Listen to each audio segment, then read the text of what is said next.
So welcome to week 5 of training. Technically this is going to be week 3. If you're wondering where week 2 went, we have some things to talk about. So if you were watching the first video to this meet prep series, you remember me talking about having some SI discomfort with the lifts. Well, for whatever reason, towards the end of week 1's training session, which was a couple weeks ago, about 2 weeks ago, it was pretty brutal on my back. I'm not exactly sure what happened.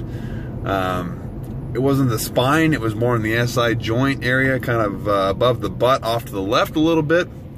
Really hurt, especially after squatting or deadlifting, to release the bar or put the bar back in the rack, where I would suddenly decompress everything, and then this pain would just flood into my lower left back region, and almost made it hard for me to walk off the platform.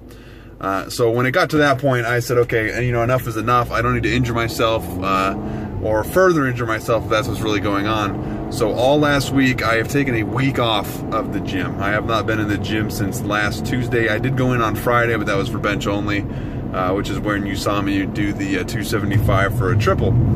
So tonight is going to be the make it or break it night, which is the introduction for this this video. So hopefully I have some good things to talk about at the end. I will be feeling out my squat opener and also my bench press opener tonight.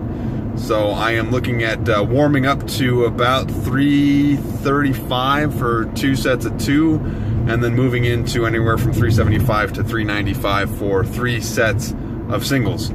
So what I'm thinking about doing is maybe taking like 375, 385, 395 each for a single, just kind of feeling out, seeing how it goes. As far as bench press goes, I don't really know. It should be anywhere from about 270 to 290. With 275 for a triple last week, I'm thinking maybe 280, 285 for some singles. So we'll see how that goes. I don't have a spotter or a partner with me tonight, so that'll be a little demoralizing, but we'll get over it. Got my pre-workout on the way, and hopefully we'll have some good news and some good footage for you guys here in a little bit. And if you haven't been able to tell, I am a little nasally too. It was like everything happened last week. I had a cold, my back hurt, I had some sort of food or something, laundry detergent allergic reaction where I busted out in hives. It was a shitty week. So I'm hoping for good things this week. Stay tuned.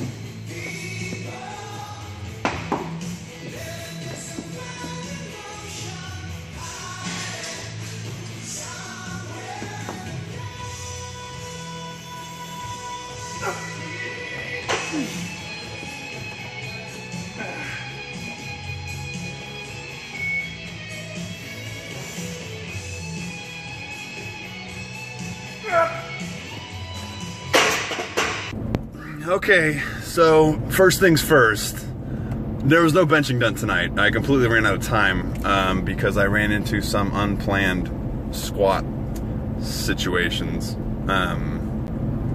So I went in with the game plan tonight to firstly get through the working warm-up sets, which was get up to 335 for 2 sets of 2, and then see how my back felt after that. When I was doing my warm-up routine and my dynamic stretching, everything felt great. I didn't feel any twinge like I usually do during my stretching, so I felt pretty darn good.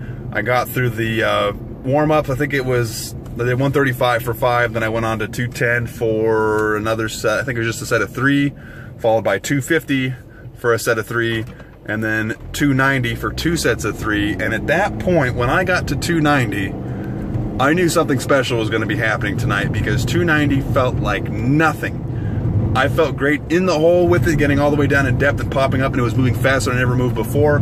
I felt completely tight in my setup. I had my belt on unhinged throughout the whole thing. As soon as I got to 250, I put my belt on just to have it there to get it warm. But once I got to 290, I knew that I was in store for a huge night because it was just moving so easily. Went to 335 for 2 sets of 2. Those also flew up. So then my plan from there, since I wasn't in any pain, I was going to take 375 for a single, which would actually, I think, would have been 5 pounds over my open for my last meet. And then if that felt good, I was going to do 395. And if that felt good, I was going to attempt 415, which would actually be a lifetime PR based on the last PR I had in my meet, which was, you know, based on the kilogram plates, was like 413 pounds or something like that. A goal for 2016 was to get a squat of at least 425 pounds. 415, I'll let you guys take a look at it. I mean, you're going to...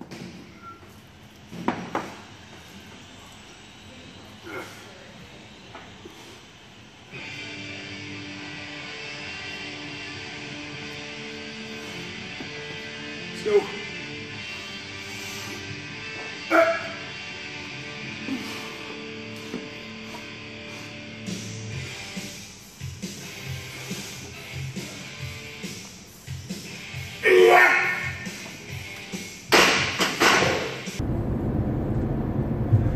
So that was 415. That was a PR, little tiny PR, lifetime PR over the meet for 413 pounds. And the girl that I had filming me was like, "You move so fast." And I was like, "Really?" Because I didn't feel like I was moving that fast. Let's take a look at the film. She showed me the footage. It moved real fast. It felt really light. I didn't feel like I was out of the hole. I didn't feel like I was having problems getting up. I mean, once I even blew past my sticking point. So I was like, you know, it'd be really funny if I put 420 on there. That way I could do hashtag 420 blaze it, you know, in the Instagram post I'm gonna do. But 415 felt so good, and in the back of my mind, I kept hearing 425, 425, 425. And I said, fuck it. I want 430. I want to blow this PR out of the water. So here's my attempt with 430.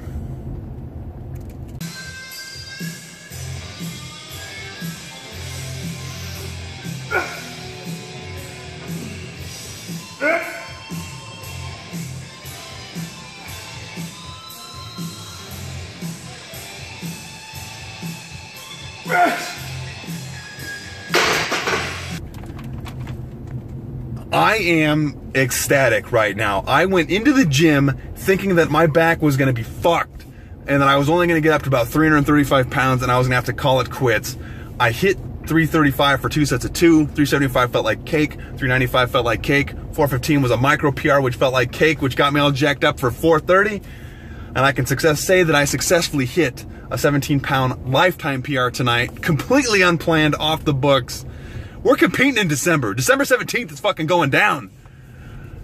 Next, I usually don't get very emotional. I like to keep everything internalized, but the next weightlifting session I have, I'm gonna go for my bench openers. Hopefully, maybe 280, 285 for a single, or maybe the 290 that I failed at the last meet. So we'll see. This is DJ signing off.